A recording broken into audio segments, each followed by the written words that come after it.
అందరికీ నమస్కారం అండి. మన తెలుగు రాష్ట్రాల్లో సూడో మోటివేషనల్ స్పీకర్స్ ఉంటారు. అంటే వీళ్ళని సూడో మోటివేషనల్ స్పీకర్స్ అని ఎందుకు అంటాను అంటే, వీళ్ళు కొన్ని స్కూల్స్కి, కొన్ని కాలేజెస్కి వెళ్ళి అక్కడ విపరీతంగా ఉపోద్ఘాతాలు ఇస్తూ ఉంటారు. ఎవరో చిన్నపిల్లలు అడుగుతారు, మీ ఫేవరెట్ హీరో ఎవరని అడిగితే వాళ్ళు పవన్ కళ్యాణో, లేకపోతే మహేష్ బాబో, ఎన్టీఆరో, రామ్ చరణో, లేకపోతే ఇంకొకరైనా చెప్పగానే వీళ్ళు వెంటనే నీకు జ్వరం వస్తే మీ నాన్న దగ్గర ఉన్నాడా, మీ అమ్మ దగ్గర ఉందా? మీకు దగ్గు వస్తే ఎవరి దగ్గర ఉన్నారు? మరి మీ అమ్మ నాన్న కదా మీకు హీరోలు అవ్వాల్సింది, వాళ్ళు ఎవరో హీరోలు ఏంటి, సినిమాల్లో గంతులేసే వాళ్ళు మీకు హీరోలు ఎందుకు అయ్యారు అని చెప్పేసి సొల్లు కొటేషన్లో రొట్ట మాటలు మాట్లాడుతుంటారు.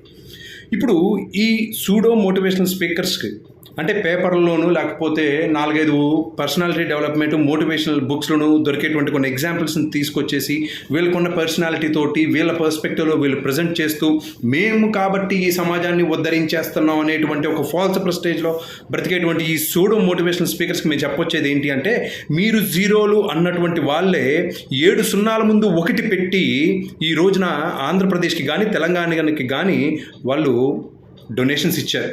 మరి స్కూల్స్కి వెళ్ళాలి అన్నా, కాలేజెస్కి వెళ్ళాలి అన్నా వేల రూపాయలు ఫీజులు కలెక్ట్ చేసేటువంటి మీరు, కన్సల్టేషన్ ఫీజులు కలెక్ట్ చేసేటువంటి మీరు ఎంత ఇచ్చారు మీ ఆర్గనైజేషన్స్ తరపు నుంచి? సో అందుకని ఏంటి అంటే, మనం ఏంటి, మన జాబ్ ఏంటి, మనం ఏం చేయాలనుకుంటున్నాం అనే దాని మీద ఫోకస్ పెట్టండి. అనవసరంగా ఎదుటోళ్ళ మీద పడి ఏడవకండి.